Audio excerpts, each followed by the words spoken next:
Ernesto Verdugo, my brother from another mother, and another brother from another. Anyway, Ernesto's based in Houston. That's in America. I'm based in Dubai. That's in UAE. And we do a show, and we've done it for about 7 months, all about how life is bonkers. And it's really cool. And I hope you like it. So stick around for that and enjoy. Next up, it'll be the Toilet Paper Diaries. Welcome to the Toilet Paper Diaries. Today we're going to be talking about the 8 battlegrounds of democracy, the 8 things that it doesn't matter who's in power, who's challenging, always come up as the key battlegrounds that you need to win an election. All that and more in this episode of the Toilet Paper Diaries.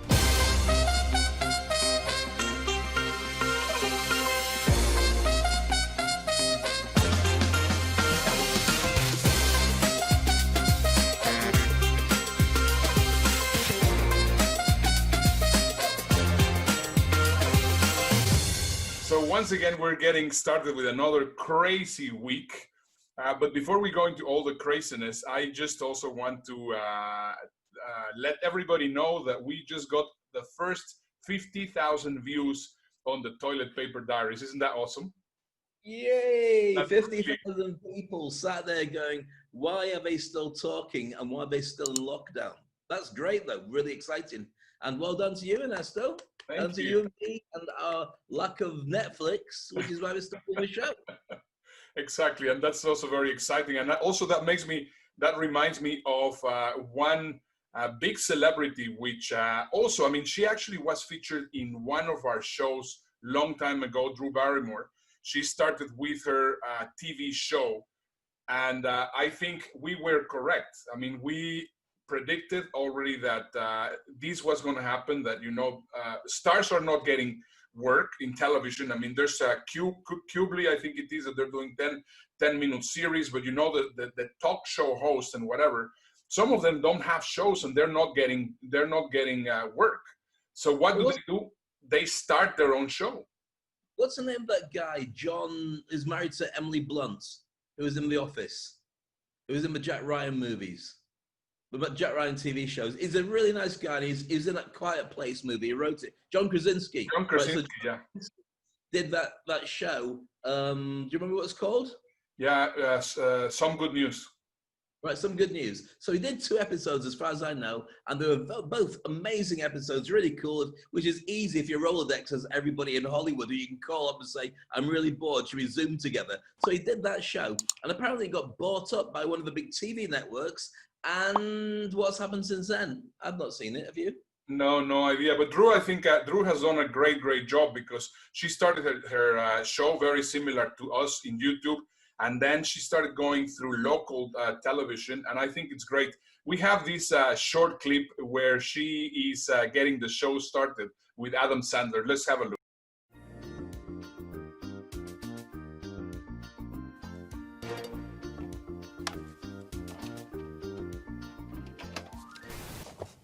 Hi, Lucy. Good morning. It's me, Henry.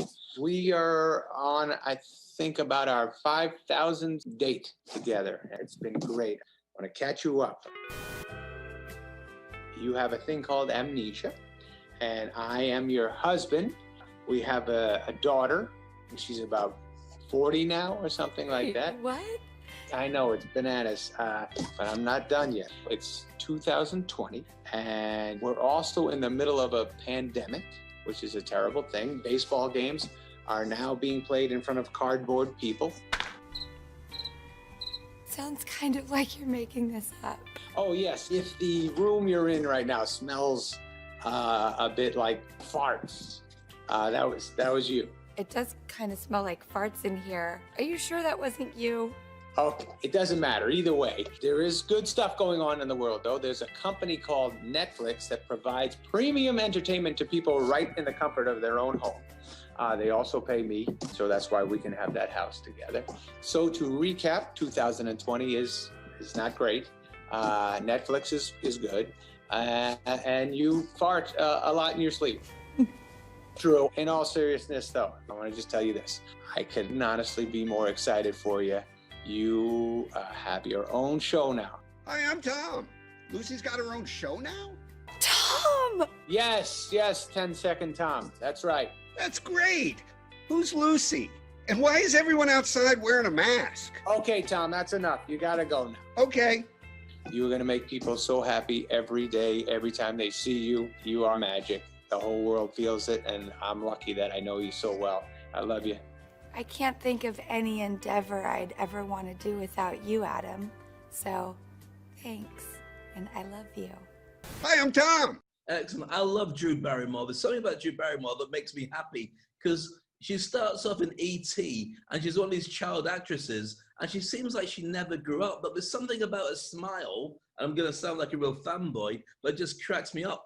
Did you ever see that movie where it's all about roller skating? And she's a roller skater where they're playing some kind of roller derby. And it was bonkers, but she's just brilliant in everything she does, whether it's Charlie's Angels or whatever. So the idea of watching her show on a regular basis works for me. That's very cool. Yeah, I think it's just very important that everybody which is into speaking, everybody which is an expert or whatever, they consider doing a show as we are doing, because the results that we're seeing is just absolutely amazing. And I mean, I know that this is the beginning of something. I mean, you're telling me that you're getting a lot of new speaking gigs, and I'm also getting inquiries. I see that YouTube is also already eyeing what we are doing, people in LinkedIn everywhere. So definitely, it's a great recommendation. What we've got, Ernesto, is we've got like a press. On one side, you've got all your super celebrities who've been the darling of the media forever.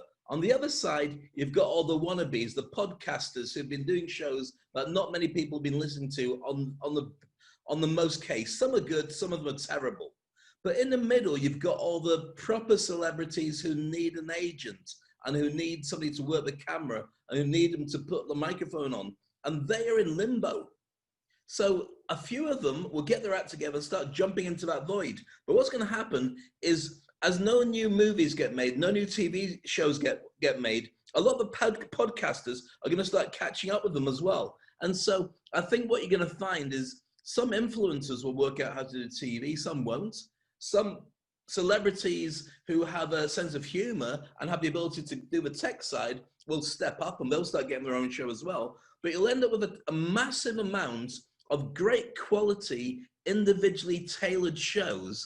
And I think that what that's going to do is really put in peril your established TV networks, because they'll all be on YouTube.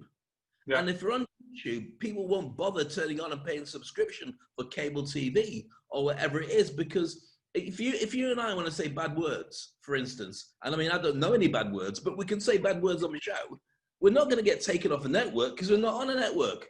So bottoms to everybody, we can do what we want. And I think that that's an angle that's really going to start playing with YouTube. Doesn't have that kind of coverage in that it stops you being a bad boy or a bad girl. And I think it's going to be a really interesting dilemma when we come out of everything, if we ever come out of it, to see who's survived, who's filled in the gap, and who's just disappeared into obscurity. If you need an audience around you and a film crew and actors, you are stuffed right now, my friend. Yeah, it is really fantastic how things are going, and I definitely recommend that you look. I can't hear Ernesto. I can't hear you guys. Will you just shut up? I can't hear my colleague Ernesto speak because of you wannabes trying to interrupt the show. Just stop talking. We may get you in. We may fit you in for an appearance, but you have to go through the same casting audition process as everybody else. So just stop. Thank you, Dave.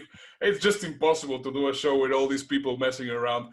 Anyway, let's just get now into the crazy week that we have been having. So it was just very weird. I mean, we just heard last week that Ruth Bader Ginsburg died, and before she was actually buried, there was already a justice selected to come into the Supreme Court of the United States. What are your thoughts on that? Well, I was expecting Darth Vader to suddenly appear, and it wasn't. And Amy Coney Barrett seems sweet enough. She's clearly ahead of the game. She knows her stuff. She's very conservative, but that's what you're going to expect. But I didn't feel that it was anything like that really scared me. It was quite clear that the double standards were going to go on. And that's just politics in every country, in every party, in every politician. It's what you can get away with, not necessarily what the law says, because you bend it as you go. But you end up with somebody who's coming in with a big family, who's got a child of color, an adopted child of color, a child of determination with special needs as well. And so you hope that what she brings to the table is a sensibility that many people don't feel you get from a more conservative judge. Yes, she's very religious, and yes, she's very conservative. So there will be a lot of choices, and it really goes up to whether Roe versus Wade gets overturned. But as an initial thing, I was expecting to be scared. And I'm pretty neutral, and I don't really care. I don't live in the US, I live in Dubai. But it seemed okay. Yeah, I mean, I was actually pleasantly surprised. I think she's a very nice person. I was also reading all her curriculum and all what she has done, and I think she's a great person. Now, obviously, this creates a few things that are a little bit difficult to deal with, because of course now there's 3 liberal judges in the Supreme Court, and now there's going to be 5. So that means that it's not going to be fair. And the reason why they are 9 is so that there's always an uneven one, so that they can take the whole thing. And as you were saying, I mean, right now, most of the challenges have to do with overturning Roe over Wade and all the other different things which are into conservatism. Now, if you do not know what Roe over Wade is, this is an important thing because it has to do with abortion. I mean, in the 1960s, John Roe was against Wade, which was the lawyer, basically going over abortion, and that actually made abortion legal. And this is an important thing because, of course, and that's one of the battlegrounds that we're going to be covering in a moment. So I don't want to talk too much about it. But yeah, I think that was one of the crazy happenings. The other crazy happening of this week was this incredible story that we have never experienced anywhere and any time before. The fact that a standing president is actually making people doubtful that if he loses the election, he's going to be leaving the White House. Isn't that insane?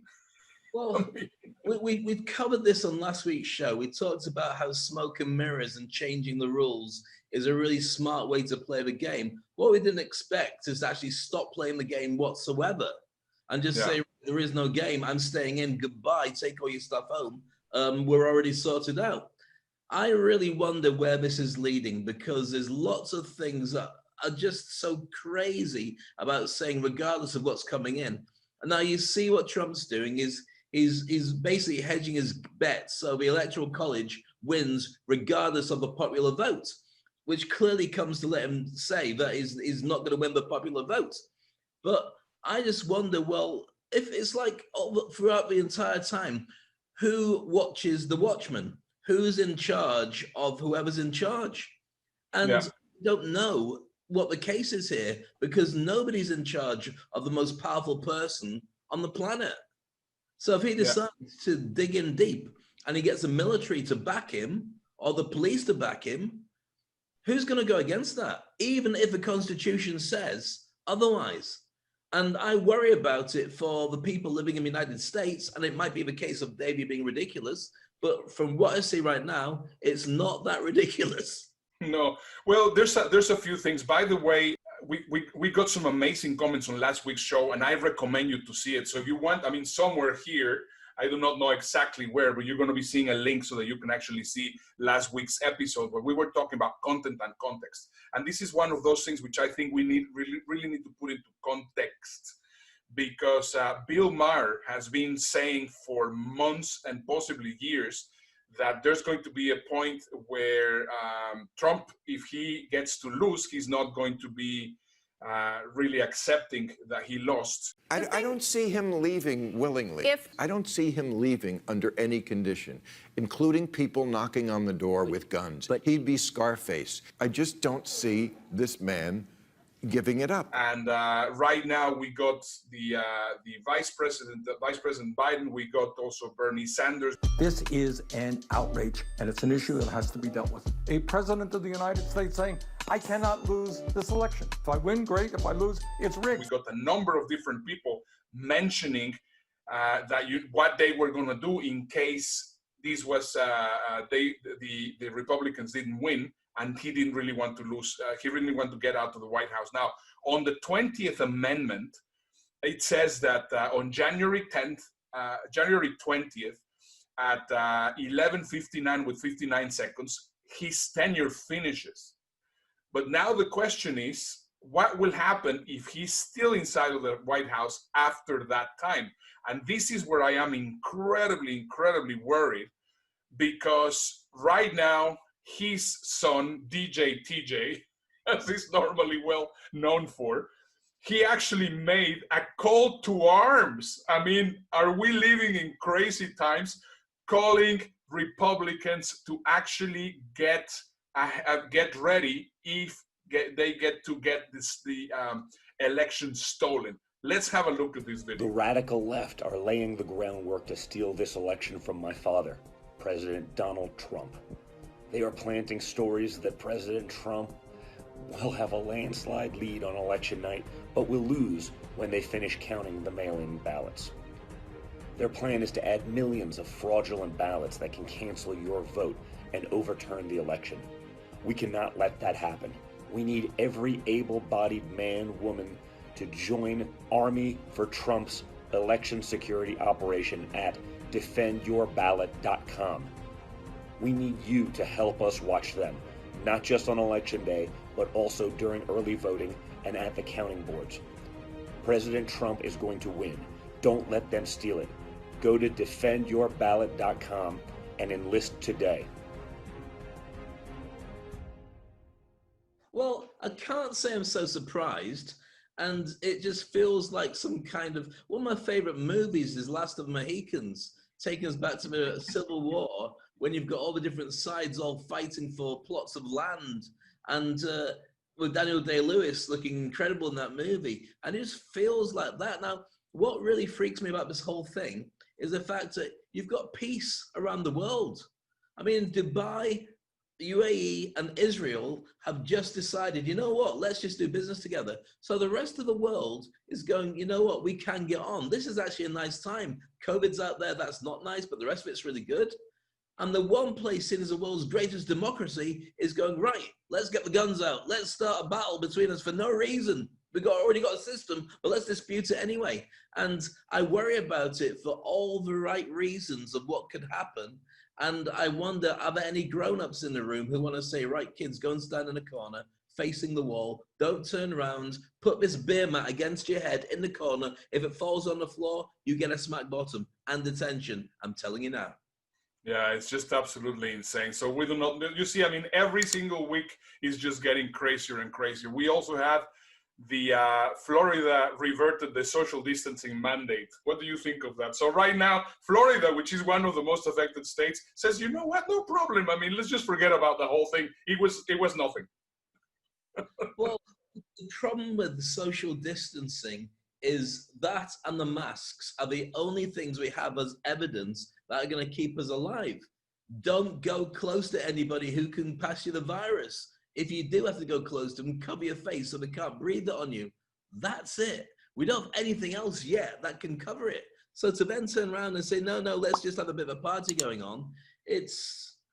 You know what my very favorite meme that I have seen recently in social media is all these guys complaining about the mask, and we have to wear a bra every day. All the women saying that. Tell you what, if I have to stay in lockdown much longer, I'll be wearing a bra as well every day.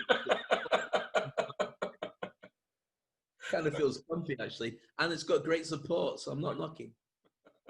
Yeah, that might be another of the crazy things. So yeah, those are the crazy things. Do you have any other crazy things that happened on this week, Dave?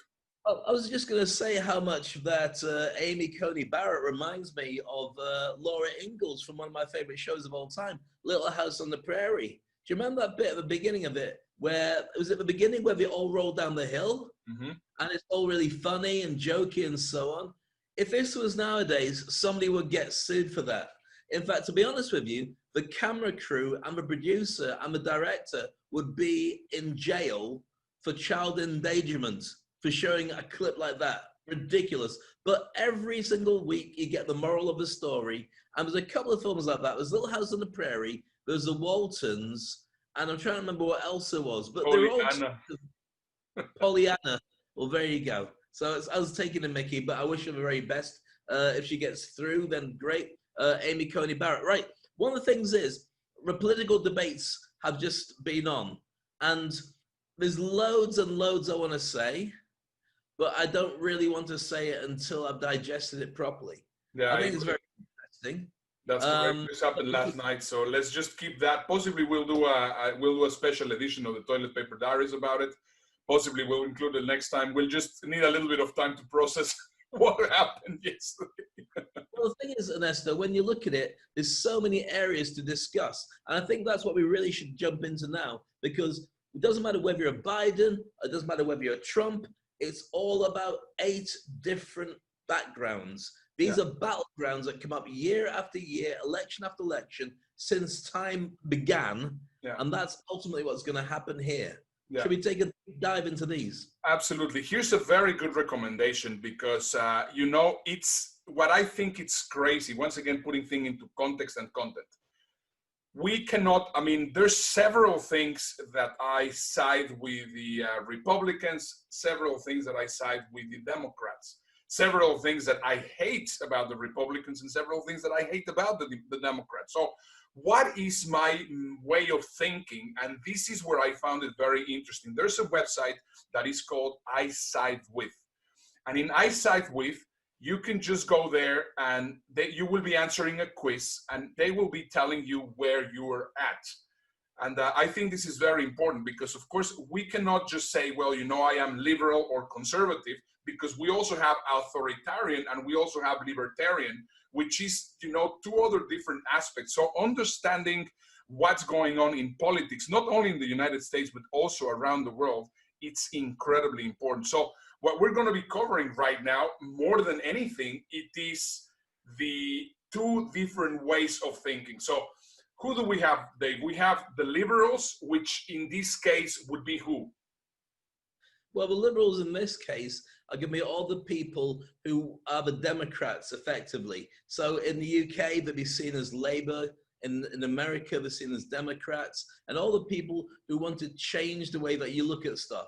So they want it to be more for everybody's betterment, and they want it to be paid for by the state, and they want it to be legislated to make sure that certain things are controlled for the better of everybody. So it doesn't matter whether you're at the top of the food chain, bottom of the food chain, it's the same.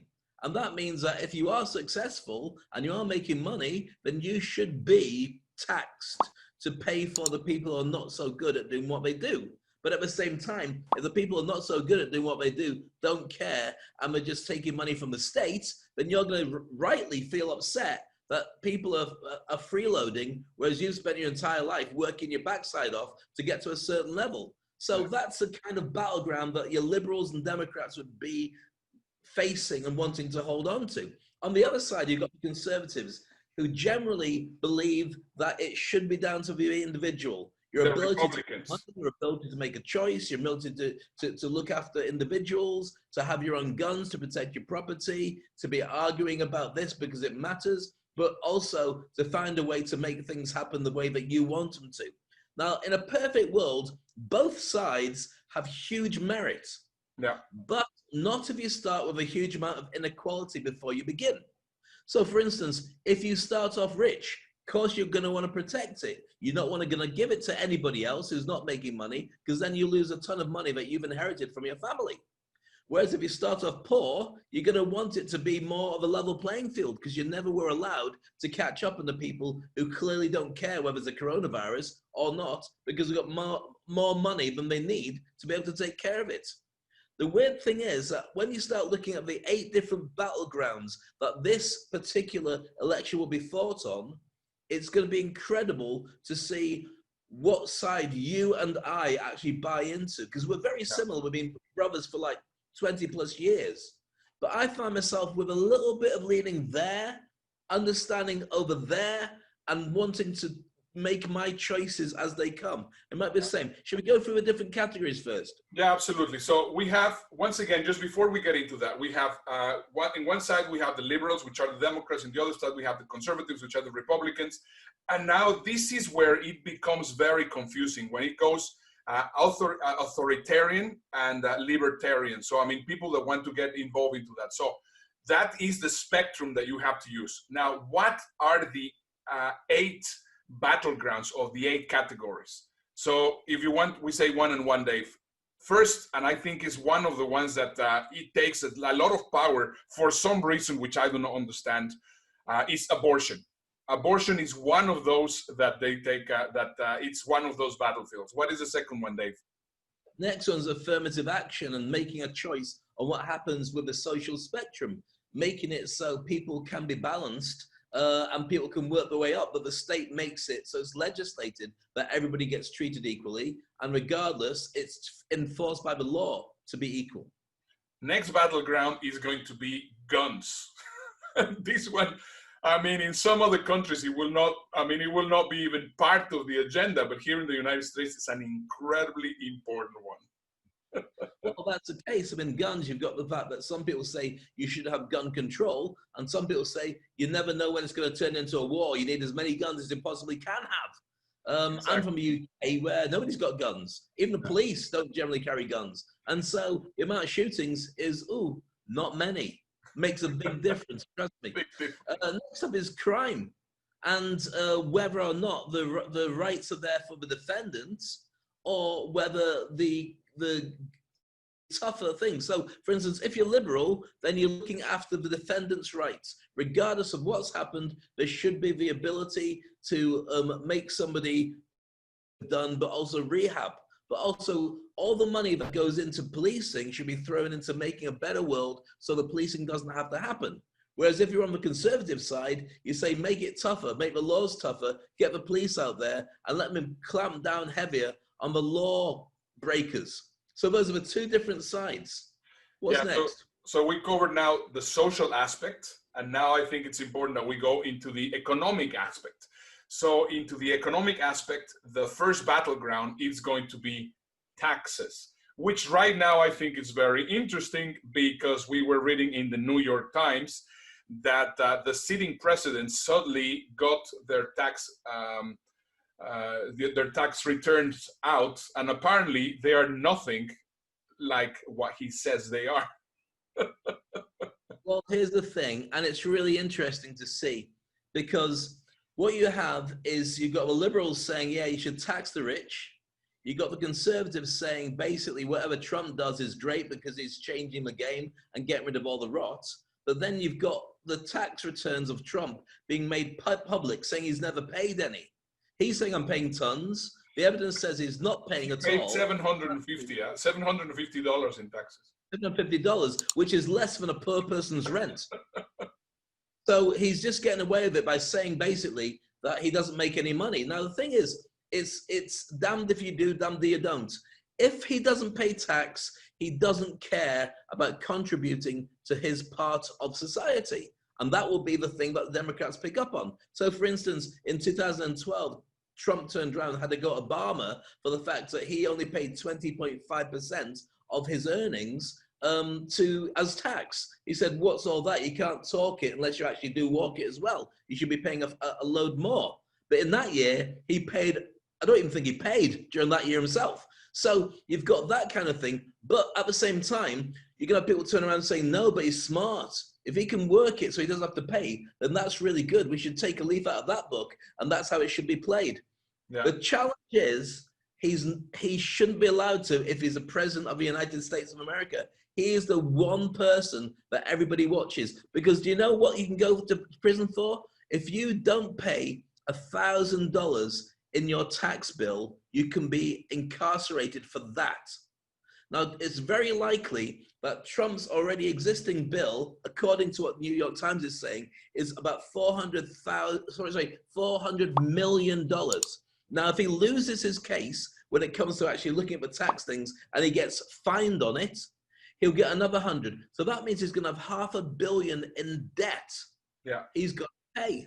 If you break it all down, then the money from The Apprentice helped him. The money from his properties was offset to make him take a loss. And I think what it came down to, which is incredibly interesting, is that he wanted to be able to offset his debts by running for president, but I don't think he intended to get president. He just wanted to boost his notoriety and get more people to buy into him as a figure. As soon as he's in president, he's in stuck. So everybody gets to see what really happened. And I don't think he really wanted that, because it makes no sense to run, to expose yourself, unless you're hoping you can do enough foreign deals to be able to pay off your debts. And then you've got the argument about he's using America as a customer base. Yeah. So that's the arguments. And again, we try and stay neutral. This is what I'm reading in the New York Times. That's their argument.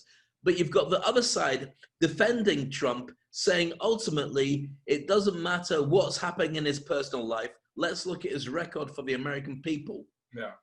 And this is exactly, once again, context and content. Once again, for us, that is what you need to figure out. I mean, if you see that he's not paying taxes, that he's not doing all these kinds of things, that's a fact. This is just something which is already there.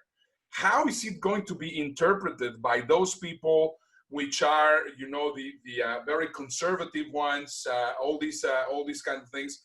And it's just insane what's going to be happening. And this is, of course, something for us to cover. But let's just don't get out of topic, and let's just go into the next category. Let's get out of topic, but no, let's finish. Well, the thing is, I mean, we are in taxes, but we want to talk about what's happening with the... We couldn't talk about taxes without talking about Trump's taxes. That's 100% true. But other battleground is about spending. What do you spend the money on when you get the taxes in? Do you spend it on social programs to make America a better place, or your country a better place, to balance it up, to put a safety net on the people, to educate them as well, so that the rich are balanced up and anybody can make it to a higher level? That's what the liberals and Democrats would say. Or you say, no, don't spend it. Those people who have it should look after it, and everybody else should find their own way to the top. But you can spend on military because we've got to protect the country. Those are the two battlegrounds for spending.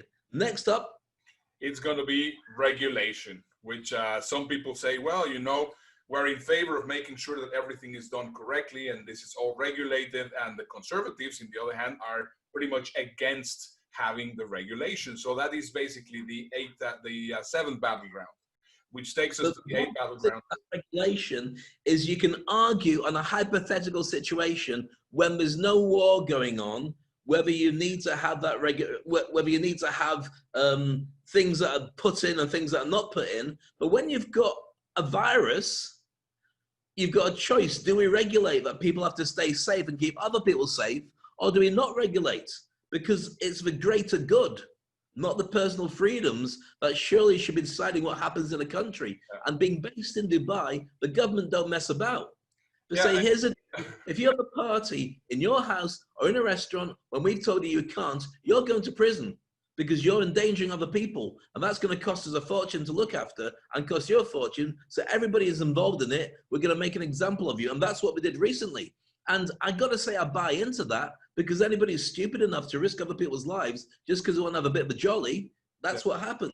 My parents are all, they live in Leeds, and Leeds is back down in lockdown in the UK because of young people saying, we're over it now, let's go and have a party. And suddenly the spike has gone right up again, and the government have forced people to get back to 6 people at a time in any kind of gathering. Exactly. So that leads to the final point, which is military.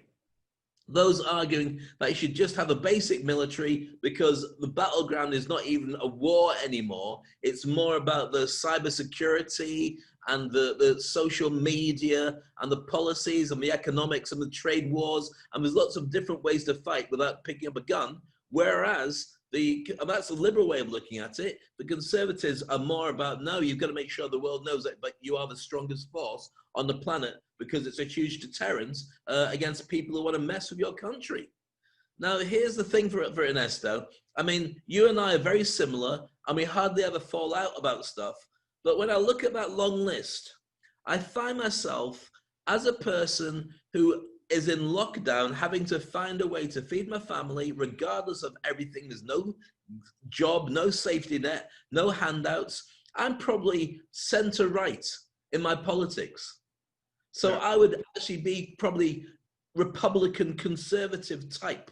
Yeah. In the fact I believe that you should do your own thing, but I also believe you should be paying money for the people who can't do it themselves. Yeah. And should make their way much easier because you've got plenty of it. So hand it out. Yeah, I'm a little bit more of a social democrat. more than anything. I tend to agree a lot more with the Democrats, with the liberals. So let's go over each and every one of the topics that you were saying, well, on this election specifically, but in reality, they have been since the times of Kennedy, or possibly even further. This has been the 8 specific battlegrounds that every single candidate here to become president has to convince the most people so that they vote for him or her. So we started with abortion. So right. The liberals are going to be pro-choice, which means, government, don't mess around with my body. I take the decisions with my body. And then we have the conservatives, which are pro-life. No, abortion is not correct. Now, where do you stand in that? In my eyes, for example, I would say, well, I understand that you shouldn't have an abortion just because you made a mistake and you didn't take the morning after pill. But I think if there was a rape, or there was the kid had issues or whatever it is, why make a kid suffer because of that? So that is one of those dilemmas that you actually get yourself in, choosing that specific option. What are your thoughts on that? I feel kind of the same way, Ernesto. I mean, I think that bringing a child into the world, as you and I have done, is a huge undertaking. Some people can't do it. Do you want to then hand them over to abortion? Not to abortion, to what do you call it? Adoption services, where somebody else gets to bring up a kid that you've dropped into the world. Now, a lot of those cases are happy cases, so somebody gets a child that they couldn't make themselves, but also in many cases, it's a broken life for an unwanted child who has to grow up like that, especially if it was a rape case or it was an incest case. Should that be allowed? Then you're going to have the fact that you've got to add into it the modern technology. With the ability of nanotechnology, we can start designing the actual genetics of kids. So if somebody has a birth defect, before they actually have the birth defect, you can alter it at a genetic level so the baby comes out differently. So is that interfering? Is that same as abortion? Is that making it really difficult? And which side would that fall onto? Who would support that argument? I don't know. I really don't either. That's one of those tough things to think about. But then we go into the next one, affirmative action. So possibly you can give us an understanding on that one a little bit better, Dave. Okay, so affirmative action, that's to do with social stuff. And I can jump right straight in there with the race issue, looking at whether it's right or wrong to interfere in systemic racism. Now, the conservatives would say, no, let it all play out. It's fine. It will work itself out. I can tell you with firsthand knowledge, the amount of times that I've been dealt with by racism that's very subtle, with a little r, not a big R, where it's very subtle, but it makes a big difference. This racism is enough for me to have left my home country. And you know how proud I am to be a Brit. I couldn't live in Britain in the 90s because there's so much in the system that was never going to get me the job I wanted. I came to Dubai, which is a brown country where all nationalities, all colors are welcome. And within 2 years, I was running my own radio station. So it really does make a huge difference. As for affirmative action, 100%, everyone should be treated equal, and the system should be there to prosecute anybody who isn't treating people equal. And you should educate everybody that everyone is equal and they all deserve a fair crack of the whip. The bottom line is in 40 years, there'll be more brown people than anything else. I know some people have a big fear of that. For me, the more we integrate, the better. I understand why some people don't like it, but these are the same people who maybe have an argument about many of things I don't agree with. But I also agree with many things that they do like. So I don't know. Where do you stand on that? So the whole point is basically, for example, I see it in here. I mean, should race be a qualifier? Like if you're a minority here, I mean, if you're brown or if you're Asian or you whatever, should you be getting any privileges, or you should be getting any possibilities of getting a scholarship or whatever it is, or not? And I mean, I would say I am in favor that the minorities do get some more support, because there's too much white privilege. And this is where you start, well, where do you actually fit on that one? And it's hard. I mean, it's hard for me because, of course, I come from, I am a minority. However, I'm white. And I don't get that discriminated in many different ways. But I can feel it because, of course, it's the people I know in how they're treated. So definitely I am in favor, even though I know that in the conservative side, they are very much against. So let's move on then to guns. So you got two sides, those who want guns to be controlled and those who believe that you should have as many guns as possible to defend your ranch. I don't know what ranch we're talking about, but that's pretty much how it all runs. And for me, it's very simple. If there were no guns and only the police had guns, then you'd have a lot less violence, period. That's it. Yeah. Yeah, I don't get it. I'm British, so I don't get the gun thing at all, unless I'm watching a movie, in which case everybody gets shot.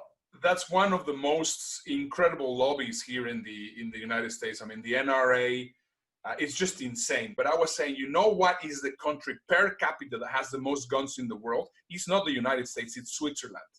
However, they have gun control. So here's the whole issue. It's not about not having guns, it's about having the guns controlled. It's not about getting yourself, you know, the AK-47 and with multiple loaders or whatever they are. I don't even know what the names are. I mean, it's just having control. In Switzerland, there's full control, and every citizen, and I'm meaning every single citizen, is armed. That's fine with me. So I am pro-gun control, and I say it's fine to have the rights. So where do I stand? I don't know.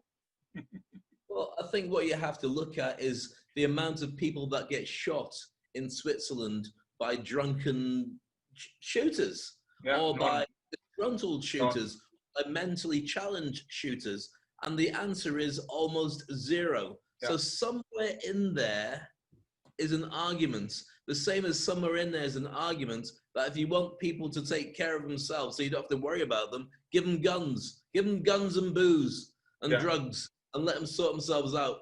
That's just sod's law, and the rest of it's down to Darwin. Yeah. All right, next is exactly that point, crime. Now, here's the thing, saying about social issues, do you defend the defendant's rights or do you make it tougher for the police? Now, this is a massive, challenging area because let's take cannabis, for example. Cannabis and marijuana are now legal in, to my knowledge, most of America, if not all of America. No, not all. Well, it's not all. So a lot of America has got cannabis laws. So how many people are in prison right now for dealing cannabis and marijuana? A ton of them. Mm-hmm. Where now you're sitting around saying, okay, it wasn't a proper crime, we should just let you out because you can buy them in the shops. So therefore, what is the crime? Now, I'm not saying crime isn't something you should come down on. You should do. But something that Trevor Noah said was fascinating about this. He said, when you create a crime, and he talked about riots of people smashing windows and setting cars on fire, you got to think about the social contract. The social contract is, doesn't matter what citizen you are equal under the eyes of the law. And if you work really hard, you should be able to buy anything if you're able to afford it because you've worked your way up to the top. Now, what he was saying was when people feel the social contract, which is down to the citizen to believe that money is important and stealing isn't, and the authorities to say that we will give you a chance to earn money and get all this stuff. When you've got this angle where they're saying that the police are not allowing that to be a reality, then you end up with a social contract being broken, and then you get the rioting and setting crazy stuff on fire. Now, I'm not for violence in any way, shape, or form, but I get why that would be an issue. Yeah, absolutely. And now let's just move on to the taxes, which of course we have already mentioned a little bit, so possibly we can keep this one short. The liberals will say, yeah, it's okay. Huh? Watch this space. Exactly. So the liberals say, well, you know, it's okay, especially to tax the rich. And the conservatives will say, no, I don't think it's a good idea to tax the rich. I would like to pay as little taxes as possible. Well, it's down to what kind of level you want a country to be successful in. And you've got to take the coronavirus as something that holds up a mirror to every country on the planet. And if you look at the countries that have done best, the countries that have done best generally have the government stepping in with healthcare and laws to make sure that everybody gets across the finishing line in one piece. So you've got South Korea that says, right, guys, we're in lockdown. I've experienced it before. And we said, we're going to test everybody and we're going to check everybody so we know exactly what's going to happen next. And you've got Scandinavian countries that have such huge amounts of money that something like 50% taxes that go into healthcare and everything. People are not worried about catching coronavirus. Nobody wants to catch it. But at the same time, they know there'll be a hospital bed. They know it's not going to cost them anything. I mean, no, the government will look after them. Spain is brilliant for that as well, by the way. Spain, Hong Kong, and Singapore are the 3 best countries in the world to get ill if you're a citizen. Yeah, well, in the Netherlands also. I mean, this is another great thing. And this is exactly where I started thinking, well, you know what? When I moved to the Netherlands, I thought it was a joke. But they told me, well, here in the Netherlands, this is exactly what they told me, so that you can see how graphic it was. Here in the Netherlands, from January to June, you work for the Queen. And it first didn't really make too much sense to me. But that means that basically they were taking 50% tax of all my money. And I said, my goodness, that's insane. Now, I didn't really, I thought that it was terrible because, of course, I had the mentality of how it was here in the States. I had the mentality of how everything was in Mexico. But then I started understanding, my goodness, I mean, everything works perfectly. I don't have to worry about anything. If I go, I mean, I just go to the hospital and they give me whatever. I mean, if I have an operation, whatever, I don't have to pay. Everything is already there included. It works amazingly. So when I hear Bernie Sanders talking about why we have to have something like they have in Holland, or they have in Norway, they have in Sweden, or they have in Finland, I say, yes, this country definitely needs it. So, you know, once again, this is why having a little bit of a broader scope and a better perspective will help people here in the United States understand a lot better what it is. Now, is it worth that they're going to be taking that amount of money in my taxes? I don't know, but I don't have any fear of what can happen to me because I know that I am well protected by the government. So I do not know if that's a good thing or if that's a bad thing or a good thing. Well, I think the only time you can say it's a good thing or a bad thing is when you need it. If it's there when you need it, then it's obviously a good thing. And I think that we're going to see a massive change across the board, especially in healthcare, because telemedicine is going to be a fascinating game changer. When you don't go to a doctor's clinic, it means you don't get charged a fortune for walking in the building. It means you can do it all on Zoom and the doctor's there. But here's the thing that I find so fascinating. If you're going to go to the doctor, and by doing it on Zoom, the way that we're talking with Dubai and Houston right now, and what nationalities predominantly do you have at the top of the food chain in tech, as well as doctors and so on? Indians. Now, I'm not having a go at Indians. I've got loads of friends. In fact, probably most of my friends are Indians. But in India, it's the cheapest healthcare anywhere. You can't even get insurance. Why? Because you can walk into like a supermarket. Everywhere you go, there's a doctor who will look after you on the spot, super cheap, pay it out your wallet, walk out, didn't cost you anything. Yeah. You only need insurance for really big operations. The rest of it is super cheap. Now, here's the point. If you go down the route of telehealth, you're also going to go down the route of call centers. Now, banks changed years ago to have call centers based in India, where staff were trained to have an English accent or an American accent, and they're trained to be able to talk about the town like they know it, so they can tell you where to go, but they're based in India. That's going to happen with telehealth.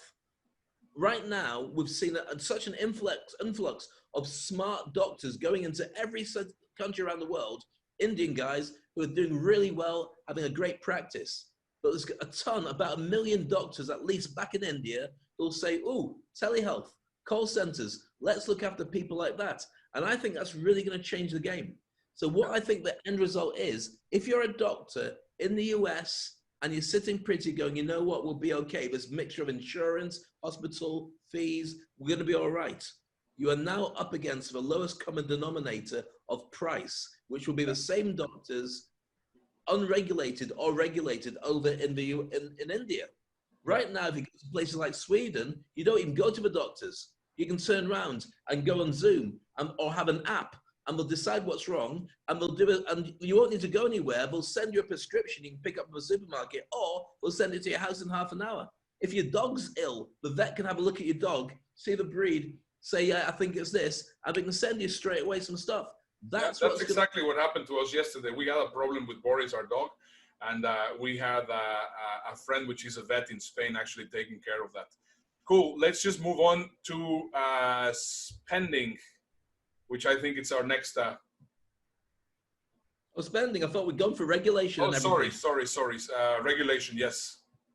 So regulation, there we go, about whether you should make sure that people pay or they don't pay. And last on the list is military. Now, I don't want a war. Nobody wants a war. I don't want a war because I don't want to see people get killed. But wars are one of the best business models that you could ever have. And they're perfect for a government that really wants to make everybody have to sit up and beg. You start a war with another country and suddenly anybody who doesn't like it is unpatriotic.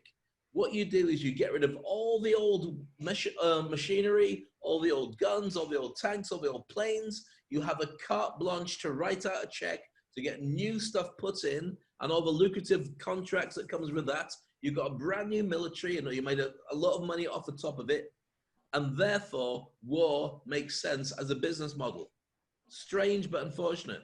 So we could go on about weapons of mass destruction. We could go on about the recent invasions of the Middle East. But being based in the Middle East, I can see the impact it's had on people's opinions of Britain and America, which used to be super high, now going, right, okay, all right. And to be honest with you, when you and I watch movies like Star Wars or for me, the Avengers and so on, there's a load of countries that see the West as being Darth Vader and the Empire, and the plucky little Luke Skywalker with his lightsaber up against everybody is them.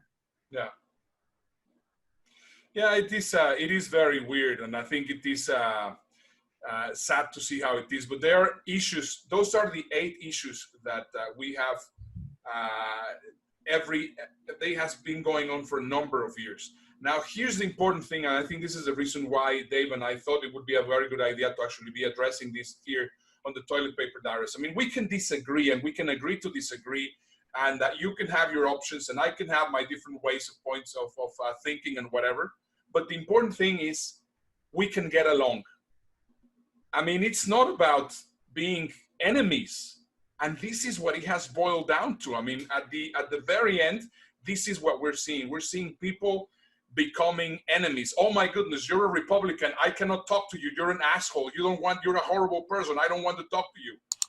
You say, come on. I mean, we have different ways of thinking, but at the end of the day, we can sit down and have a beer, which is exactly what happens in the Netherlands. I mean, in the Netherlands, you can have the most heated debate, and then afterwards say, okay, well, now let's just forget about it. Let's go have a beer. And that's exactly the kind of attitude we need to have. We don't have to get DJ TJ to say, well, I want everybody to get in arms, because what happens is that there's so many people that they're going to take everything seriously. And there's so many people that have arms. If you see some of the videos from some of the Trump supporters, which are really getting in arms and doing all these things, that is not good for anybody. And that's what we need to be very, very careful of. Don't you agree, Dave? You said something really important there. You always say stuff that's really important, but one thing that really hit me about what you said about Holland. In Holland, you can have these really heated arguments, but afterwards you turn around and say, look, it doesn't matter. It's your round next. You get the beer in. Why can you do that? Because you have the luxury of knowing that whether you're on the right or the center or the left, you've got health care. Mm-hmm. You've got a safety net that will guarantee you're going to be okay anyway. So you can have hypothetical arguments. If you haven't got that, then every single argument really is valid, because it could be life or death depending on who gets voted in. Yeah. Dave, it's been super, super interesting conversation. And we would like you guys to let us know what you think. Give us some comments here, give us some likes, give us some dislikes. Because, I just recently found that actually getting some dislikes from people actually help whatever show you're having, because of course it's not that you have to like the quality of the video, but you're disliking what we are saying or liking what we are saying, and that is just starting the conversation. So give us a like, give us a dislike, subscribe to us, make sure that you keep on watching the Toilet Paper Diaries. But guess what? We are out of time. It's amazing how fast these shows go. Flies past, but that's because we're having fun, and hopefully everybody does as well. And for the first time ever, we've kind of revealed our own political allegiances. And you know what? You're slightly left, I'm slightly right, but we meet in the middle, and neither of us buys into all the stuff that we're seeing on the TV. So somewhere there are lots of people who just go, can it please stop? So whatever happens in the elections in the US or any other country, I just want it to be done so we can go back to a normal life for at least another 4 years. We'll see. And think context instead of content, because even though we might disagree, we can still be friends. And that, for me, I think it's the most important message that we can actually deliver on this show. Let's just say bye-bye to everybody and see you either in a new short flash from the Toilet Paper Diaries talking about the debate or next week. Bye-bye. Absolutely. Take care and watch out for the asteroid. Bye-bye.